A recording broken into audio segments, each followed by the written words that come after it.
దుర్గాదేవి నవరాత్రుల్లో మొదటి రోజున ఏ అమ్మవారిని పూజించాలి? నేను ఆరాధించే విధానమే మీకు చెప్తున్నాను. శరన్నవరాత్రుల్లో మొట్టమొదటి రోజు అయినటువంటిది 22వ తారీఖు సోమవారం నుంచి ప్రారంభము. ఆశ్వీజమాస శుద్ధ పాడ్యమి రోజు. ఆ రోజు అమ్మవారు బాలా త్రిపుర సుందరిగా దర్శనమిస్తారు. ఇంతకు ముందు నేను చెప్పినట్టుగా ఇంట్లో కలశం పెట్టుకునే ఆనవాయితీ ఉంటే కలశం పెట్టుకోండి. ఇంకొక అద్భుతమైన అవకాశం ఏంటంటే, మొదటి రోజు కలశం పెట్టుకున్నప్పుడే ఒక మట్టి పాత్ర తీసుకోండి పెద్దది. అందులో పుట్టమట్టి వేయండి. పుట్టమట్టి వేసి కాస్త నీళ్లు చిలకరించండి.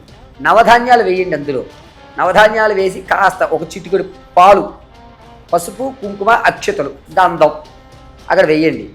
వేసి దాన్ని ఏం చేస్తారంటే, మీ ఇంటి దేవుడి ప్రతిమ దగ్గర కదా మీరు కలశం పెట్టుకుంటున్నారు, ఆ కలశానికి ఇటు ఇటు 2 ప్రమిదలు ఉంటాయి దీపారాధన. ఈ ఎడమవైపు దీపారాధనకి వెనక భాగంలో, అంటే దాన్ని నైరుతి భాగము అంటారు, అక్కడ పెట్టాలి.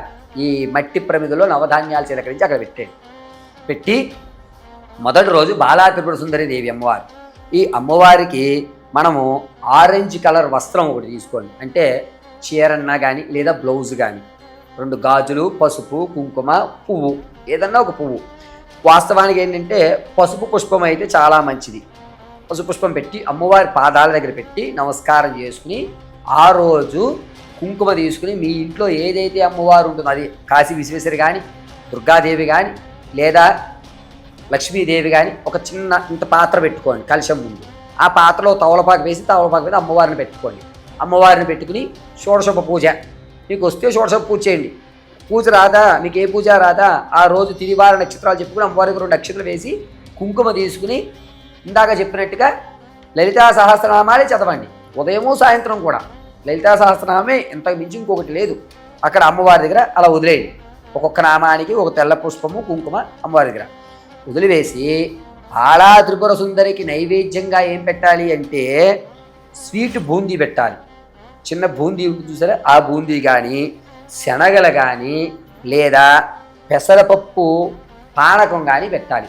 పాయసంగా చేస్తారు పెసరపప్పుతోటి, అది కానీ పెట్టాలి. ఎందుకంటే చిన్నపిల్లలు కదా, చిన్నపిల్లలకి జీర్ణ వ్యవస్థ బాగుండాలని పెసరపప్పులు పెట్టేవారు, గ్యాస్ట్రిక్ లాంటివి లేకుండా ఉండాలి చిన్నప్పుడు. అలాగే నువ్వు కూడా నీ ముందు నీ పాప ఉంది అనుకుని అమ్మవారి నీ కూతురుగా భావించి ఇవే నైవేద్యం పెట్టాలి.